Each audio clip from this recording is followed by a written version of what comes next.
पति और पत्नी का जो रिश्ता होता है वह रिश्ता टोटली भरोसे पर टिका होता है।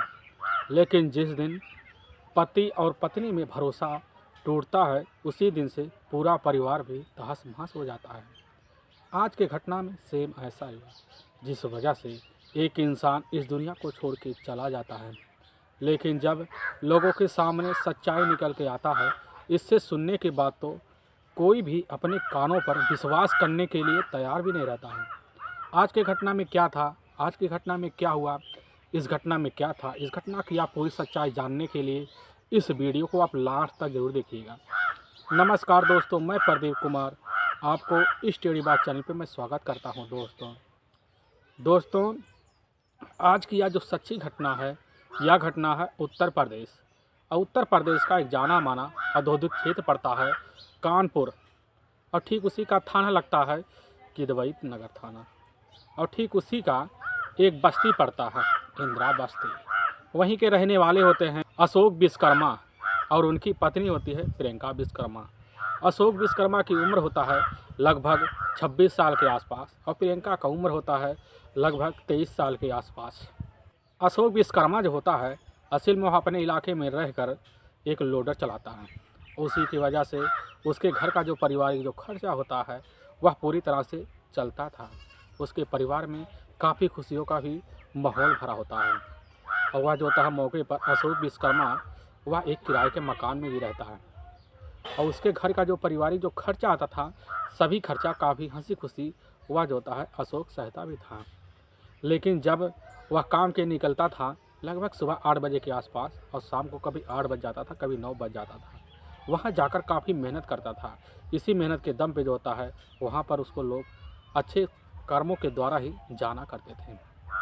और सारा जो पगार होता था वह पगार जब अपनी मेहनत की कमाई से लाता तो वह सारा पगार लाकर प्रियंका के हाथों में रख देता। प्रियंका अपने जो होता खर्चे के मुताबिक उस पैसे का उपयोग करती।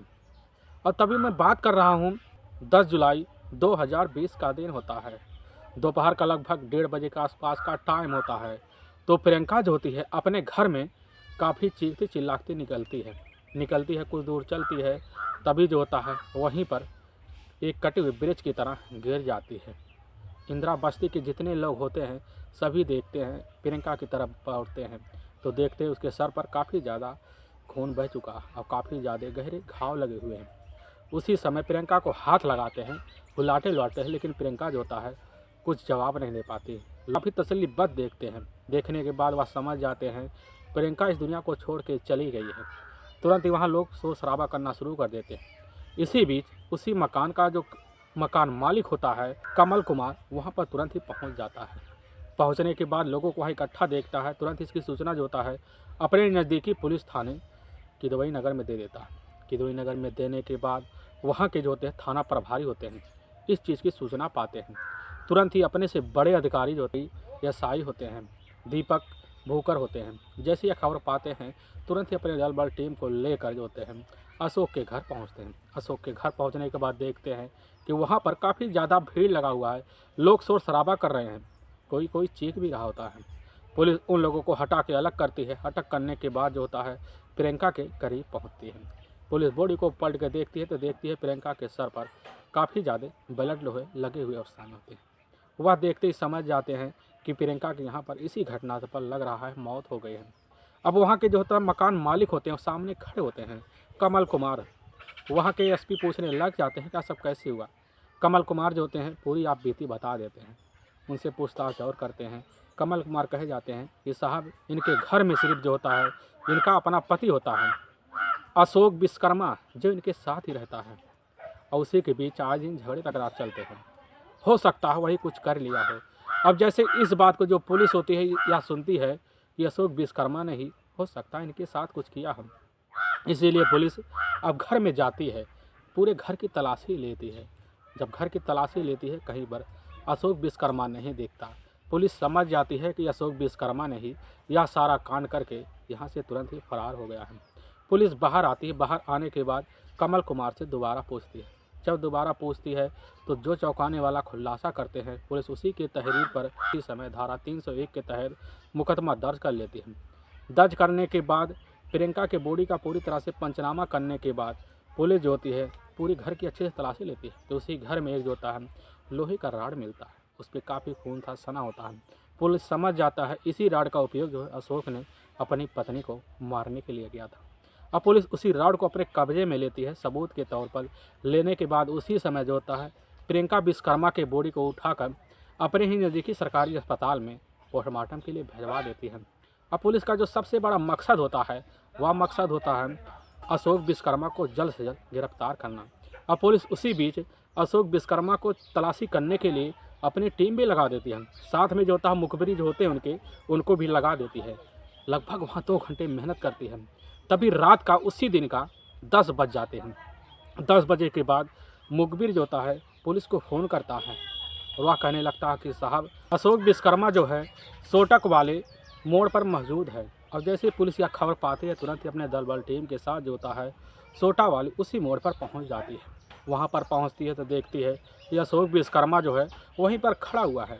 पुलिस अपनी टीम सहित जो होता है अशोक विश्वकर्मा को अपनी कस्टडी में लेता है। कस्टडी में लेने के बाद उसको उसी समय अपने ही थाने ले आते हैं। थाने ले आने के बाद पुलिस जैसे ही उससे पूछताछ शुरू करती है, शुरू करते ही पुलिस के सामने बिना किसी दबाव के अशोक विश्वकर्मा जो होता है टूट से जाता है। लेकिन जो सच्चाई पुलिस के सामने बताता है इसे सुनने के बाद लोगों का दिल दहल भी जाता है। सिल में उत्तर प्रदेश का एक जाना माना शहर पड़ता है कानपुर, और ठीक उसी का एक क्षेत्र लगता है मझावन। वहीं के रहने वाले होते हैं राजकुमार विश्वकर्मा।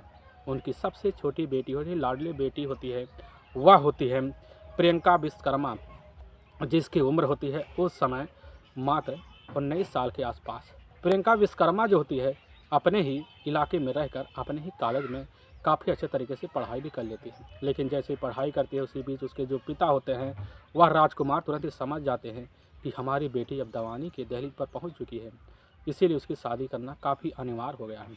अब राजकुमार जो होते हैं अपनी बेटी प्रियंका के लिए लड़का देखना शुरू कर देते हैं। काफ़ी रिश्तेदार से मिलते हैं, काफ़ी लोगों से लड़के के बारे में पूछताछ करते हैं, लेकिन उनकी जो होती है लड़की की तलाशियाँ काफ़ी रंग सा लाती है।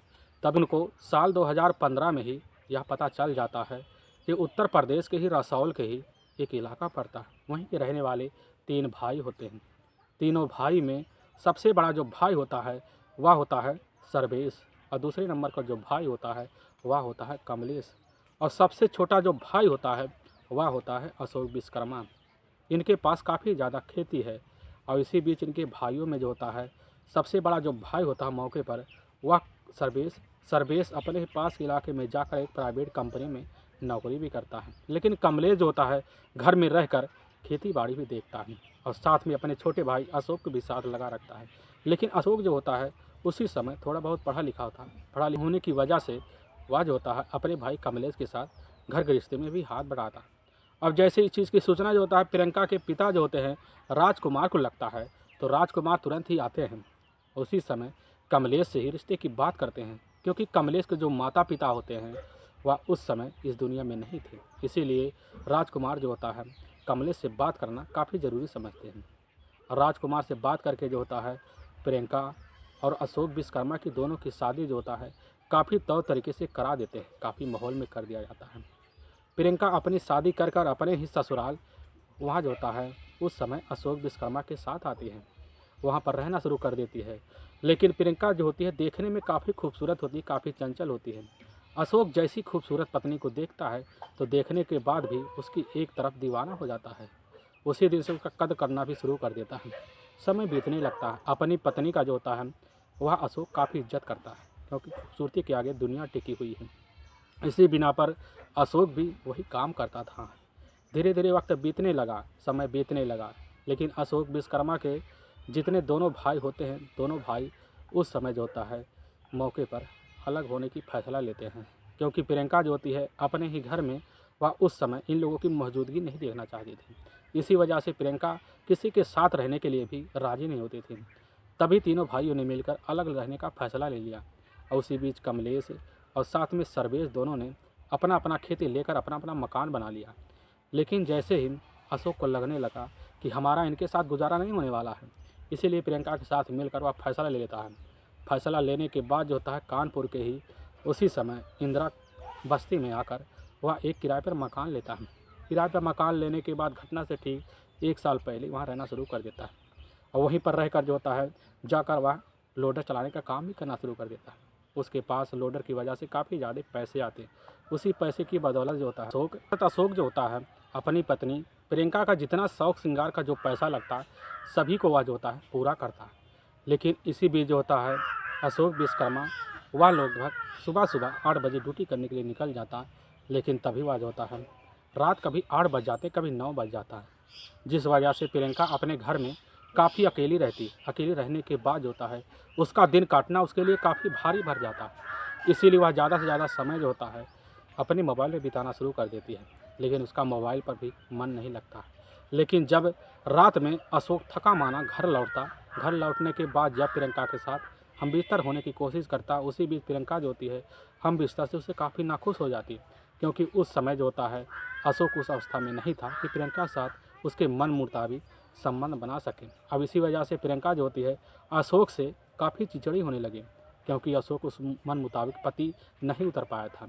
लेकिन उसी बीच कदवाई नगर का इलाका पड़ता है। उसी इलाके में एक रमा इलेक्ट्रॉनिक दुकान पड़ता है। उसी दुकान पर काम करने वाला राकेश होता है, जिसकी उम्र होता है मात्र 26 साल के आसपास। और उसी बीच अशोक जो होता है जब उसको छुट्टी मिलता, जिस दिन वह छुट्टी पे रहता उसी दिन उस दुकान पे चला जाता। जाने के बाद राकेश के साथ बैठकर काफ़ी अच्छे तरीके से बात करता, उसी के साथ वहाँ पर पार्टी भी करता। अब यह सिलसिला होता है जब अशोक छुट्टी पे रहता तब उसका मूड आता तब वही दुकान पे जाके बैठ जाता। अब जिसी वजह से राकेश और अशोक की दोनों की इतनी गहरी दोस्ती हो गई कि दोनों जो होता है कभी कभी फ़ोन पे बात करना शुरू कर देते हैं। इनकी दोस्ती इस तरह बढ़ गई कि इनकी दोस्ती के चर्चे जो होते हैं पूरे मोहल्ले में भी शुरू हो गए। लेकिन तभी उसी बीच जो होता है प्रियंका के घर में उस समय लाइट ख़राब हो जाती है। लाइट दिन भर काफ़ी तंग करती है, काफ़ी बार करती है। इसी वजह से प्रियंका अपने घर में गर्मियों की वजह से काफ़ी ज़्यादा परेशान हो जाती है। और जैसे ही अशोक जो होता है अपनी ड्यूटी के लिए निकलने लगता है तो उसी बीच प्रियंका जो होती है वह अशोक से बोल देती है, एक बार जाकर तुम इलेक्ट्रॉन वाले मालिक से मिल लेना, उनसे बोल देना कोई लड़का भेज दे हमारे जो है बिजली को सही कर दे। अशोक जैसे सुनता है तुरंत ही वह दुकान पे पहुंचता। वहाँ राकेश होता है, उससे बोल देता है कि दोस्त एक बार हमारे घर चले जाना, क्योंकि हमारे घर में बिजली काफ़ी कट कट के आ रही है। राकेश तुरंत ही हामी भर लेता है। हामी भरने के बाद जैसे कुछ घंटा बीतता उसी बीच राकेश जो होता है वह जो होता है प्रियंका के घर आता है। प्रियंका अपने घर में एक काफ़ी जो था गर्मी की वजह से मदहास बैठी हुई थी। राकेश प्रियंका के पास जाता है, उसके खूबसूरती को जैसे ही देखता है तो राकेश देखकर उसकी खूबसूरती को एक ही नज़र में दीवाना हो जाता है, क्योंकि उस समय जो खूबसूरती बनती थी प्रियंका का वह देखने लायक बनती थी। लेकिन राकेश उससे कुछ कह बैठता, इसी बीच जो होती है वह प्रियंका कह बैठती है कि तुम गरीब समझ के हमारे घर जल्दी नहीं आते, अगर कोई और होता किसी घर पहुंच जाते। राकेश तुरंत ही माफ़ी मांगना शुरू कर देता, कहने लगता भाभी हमसे बहुत बड़ी गलती हो गई कि तुम्हारी ऐसी खूबसूरत औरत इस घर में पड़ी है बिना पंखे की। अब उसी समय जो होता है राकेश प्रियंका से कहने लगता है क्या काम है। प्रियंका कह देती लाइट कटी है। लाइट देखने के लिए राकेश जाता है, लेकिन राकेश का जो नज़र होता है ज़्यादा प्रियंका के ही शरीर पर होता है। उसकी खूबसूरती ही देखकर वह दीवाना होता चला जाता है। कुछ देर बातें करता है प्रियंका से, मीठी मीठी बातें कर प्रियंका को अपने जो होता है बातों में उलझा लेता है। और प्रियंका इतनी उलझ जाती है कि वह कुछ सोच ना समझ पाती है। ना समझ पाने की वजह से वह जो होती है उसी समय प्रियंका वहाँ पर तुरंत ही बैठ जाती है। लाइट बनाकर राकेश जो होता है वहीं पर निकल जाता है। निकलने के बाद राकेश अपने घर जाता है, लेकिन पूरी रात जो होता है प्रियंका के वह काफ़ी काल्पनिक सपने देखता है। उसका दिन गुजर जाता है, लेकिन इधर प्रियंका जो होती है राकेश के नज़रों को देखकर उस समय भाग गई थी कि आखिर में राकेश चाहता क्या है। और प्रियंका को भी वही ज़रूरत था, इसीलिए प्रियंका जो होती है रात कैसे ना कैसे तक कभी जाती है। लेकिन जब एक दिन बीतता है, 2 दिन बीतता है, 4 दिन, हफ्ते भर पार नहीं होते। इसी बीच जो होती है प्रियंका जो होती है राकेश के मोबाइल पर कॉल कर देती है। वह कहने लगती है कि हमारे घर में अभी बिजली नहीं आ रही, काफ़ी अर्जेंट है, तुम चले आओ। राकेश जैसी बात सुनता है तुरंत ही खुशी से उछल पड़ता है। उछलने के बाद जो होता है प्रियंका के घर के लिए रवाना हो जाता है। प्रियंका के घर पहुंचता है तो देखता है प्रियंका वहां अपने जो होता है बाथरूम से नहा धो के निकल रही होती है। उसी समय प्रियंका जैसे ही देखती है तो प्रियंका ही देखने के बाद उसके जुबान पर काफ़ी खुशियों का लहर दौड़ पड़ता है। प्रियंका वहां राकेश को तुरंत ही पकड़ लेती है। पकड़ने के बाद वहीं पर मीठी मीठी बातें करती है और प्रियंका तुरंत ही अपने दिल की बात रख देती है। अब इस तरह बात रखती है कि दोनों जो होते हैं उसी समय एक फ़ैसला लेते हैं। फैसला लेने के बाद प्रियंका जो होती है राकेश को पकड़कर अपने ही बेडरूम में ले जाती है। ले जाने के बाद उसके जो था साथ वहीं पर तुरंत ही संबंध बना देती हैं। अब संबंध का सिलसिला जो होता है प्रियंका का, जब मन करता तब वह जो होता है फ़ोन करके राकेश को बुला लेते, क्योंकि ज़्यादा से ज़्यादा जो समय होता है वह समय सुबह 8 बजे से अशोक जो होता है अपनी ड्यूटी के लिए निकल जाता है। कभी 8 बजे रात लौटता, कभी 9 बजे। इसीलिए प्रियंका जो होती है अपने मन मुताबिक जो होता है वह राकेश से काफ़ी बेधड़क मिलना शुरू कर देती है। समय बीतता चला जाता है, वक्त बदलने लगता है। इसी बीच जो होता है वह इस चीज़ की जो भनक होता है, वहाँ के रहने वाले जितने आस पड़ोस के लोग होते हैं उनको शंका होने लगता है कि जो होता है अशोक के ना रहने पर प्रियंका यहाँ राकेश को घर क्यों बुलाती है। लेकिन तभी उनको पूरा भनक हो जाता है कि प्रियंका जो होती है अपने मन मुताबिक अपनी ज़िंदगी जी रही है। लेकिन इसी बीच अशोक जैसे ही घर आता है तो जाकर एक के यहाँ खड़ा हो जाता है कुछ दूर के लिए। समय के लिए जैसे ही खड़ा होता है तो वह खड़े होकर उसके साथ कहने लग जाते हैं कि तुम्हारे घर तुम्हारा ही दोस्त, अपना ही करीबी है राकेश, तुम्हारे जाने के बाद उसका काफ़ी आना जाना है। और जैसे इस बात को अशोक सुनता है तो काफ़ी भन्ना जाता है। भन्नाने की वजह से घर में वह गुस्से में आता है। आने के बाद अपनी पत्नी को तुरंत ही कहने लग जाता है कि हमारे दोस्त राकेश से तुम्हारा क्या रिश्ता है। वह कहने लग जाती है जैसे तुम्हारा दोस्त है वैसे हमारा भी दोस्त है, इसमें कहने वाली क्या बात है। अशोक कह देता है कि ऐसा कोई बात नहीं, तुम्हारे बीच तो संबंध है, हमें पता है। उसी बीच सुनती है जैसे प्रियंका भन्ना जाती है। भन्नाने की वजह से वह कहने लग जाती है कि इस बात की जिक्र तुम्हारे सामने किसने किया, जिसने भी किया है वह हमारे पति और पत्नी के जो रिश्ता है उसको पूरी तरह से तोड़ना चाह रहा है, क्योंकि लोग हमसे जलते हैं। इस बात को अशोक सुनता है, वह समझ जाता है कि हमारी पत्नी जो कह रही है एकदम सही कह रही है, क्योंकि हमारी तरक्की से कोई ना कोई ज़रूर जलता है, इसीलिए लोग जल रहे हैं। उस दिन से बात मान लेता है। मानने के बाद अपने काम पे अशोक ज़्यादा ध्यान देने लगता है। लेकिन इसी बीच जो होता है इन दोनों का जो रिश्ता होता है काफ़ी गहरा होता चला जाता है। अब राकेश और प्रियंका दोनों जो होते हैं थोड़ी छुपे जो होता है संबंध बनाना उसी घर में शुरू कर देते हैं। संबंध का सभी घटना से एक दिन पहले 9 जुलाई 2020 का दिन होता है। लगभग वही दोपहर का टाइम होता है। इसी बीच अशोक विश्वकर्मा जो होता है अपनी गली से आ रहा है और देखता है कि राकेश जो होता है उसके गली से स्कूटी लेकर गुजर रहा था। लेकिन जैसे ही कोशिश करता है राकेश से बात करने की तो राकेश जो होता है उसकी बात को सुनकर इग्नोर कर जाता है, वह चला जाता है। अशोक तुरंत भाप जाता है कि वह हमारी पत्नी प्रियंका से मिलने के लिए आया था और गुस्से में तिलमिलाता हुआ अपने घर पहुंचता है। घर पहुंचने के बाद राकेश का नाम लेकर तुरंत ही बोलना शुरू कर देता है। इसी बात को लेकर प्रियंका जो होती है अशोक से भिड़ जाती है। इतनी कहासुनी हो जाती है कि उसी बीच झगड़े तकरार हो जाते हैं। झगड़े तकरार के बीच जो होता है अशोक जो होता है एक डंडे से काफ़ी बुरी तरह से उसी समय प्रियंका की पिटाई कर देती है। प्रियंका इतनी काफ़ी बुरी तरह से पिट जाती है कि वह बेहोश होने की अवस्था में आ जाती है। लेकिन प्रियंका जैसे ही काफ़ी होश में आती है उसी बीच अपने नज़दीकी पुलिस थाने किदवई नगर पुलिस स्टेशन पहुंचती है। पहुंचने के बाद अपने पति के विरुद्ध होता है वह प्रताड़ना की मुकदमा दर्ज करवाती है। करवाने के बाद वहां से 2 कांस्टेबल भेजे जाते हैं। अशोक विश्वकर्मा को तुरंत पुलिस अपने कस्टडी में लेती है। कस्टडी में लेने के बाद थाने ले जाती है। थाने ले जाने के बाद पुलिस जो होती है तुरंत ही उसकी पत्नी की तहरीर पर उस समय जो होता बिना कुछ पूछे ताछे अशोक को जेल के अंदर रख देती है। प्रियंका अपने घर चली जाती है। अशोक वहाँ पर तिलमिला के रह जाता है। वह काफ़ी सोच समझकर वहीं पर जेल के अंदर पूरी तरह से बंद हो जाता है। लेकिन जैसे ही 10 जुलाई 2020 का दिन होता है किसी के सहारे वह छोड़ जाता है। छूटने के बाद अपने घर पहुँचता है तो वह खड़ा होता बाहर। वह उसी समय उसके पीछे ही प्रियंका खड़ी होती है। प्रियंका किसी औरत से मिलकर जो होता है वह उसी समय अपने पति के विरुद्ध काफ़ी कड़वी कड़वी बोल रही थी और इसी बात को वह खड़ा होकर सारा बात अशोक सुन रहा होता है। और सुनने के बाद काफ़ी खुन्नस खा जाता है और प्रियंका जैसे ही कमरे के तरफ लगती है तो उसी समय जो होता है अशोक को देख लेती। देखते ही ऐसा लगता है प्रियंका को जैसे सांप सा सूंघ गया। खुन्नस खा कर जो होता है अशोक वहीं पर रह जाता है। प्रियंका उठ कर अपने कमरे में जाती है तो अशोक कमरे में दाखिल हो जाता है। दाखिल होने के बाद राकेश को नाम लेकर और उसके संबंध के बारे में चर्चा कर वहीं पर काफ़ी कमरे में झगड़े पीटना शुरू हो जाते हैं। झगड़े पिटाई इतना बढ़ जाते हैं कि उसी बीच जो कि प्रियंका दोबारा कह बैठती है अगर तुम हमारे साथ ऐसा जुल्म करोगे हम तुम्हें दोबारा जेल के अंदर डलवा देंगे और तुम अब कहीं के नहीं रहोगे। अब जैसे इस बात को अशोक सुनता है उसी बात पर इतना खुन्नस खा जाता है, इतना चिढ़ जाता है कि अपने ही पास रखा हुआ एक लोहे की राड उठा लेता है। लोहे की राड उठाकर तुरंत ही प्रियंका के सर पर कई बार वार करता है, जिस वजह से प्रियंका का सर वहीं पर खून से लहूलुहान हो जाता है। तुरंत वह प्रियंका को लहूलुहान अवस्था में छोड़कर वहाँ से भाग जाता है। प्रियंका जो होती चीखती चिल्लाती अपने घर के गली के ही मोहल्ले में पहुँचती है। वहाँ पर प्रियंका जो होती है तुरंत ही कटे पेड़ की तरह गिर जाती है। लोग देखते हैं तो पता चलता है प्रियंका इस दुनिया में नहीं है। लेकिन वाकई में दोस्तों पुलिस के सामने जो होता है अशोक विश्वकर्मा के ही तहरीर पर जो सच्चाई निकल के आता है, इसी बिना पर पुलिस की टीम जो होती है अशोक को ले जाती है, वहाँ के ही नज़दीकी कोर्ट में पेश करती है। कोर्ट में जो होता है अशोक विश्वकर्मा पर काफ़ी गंभीर धारा मुकदमा दर्ज करके ले जाकर जेल में डाल देती है।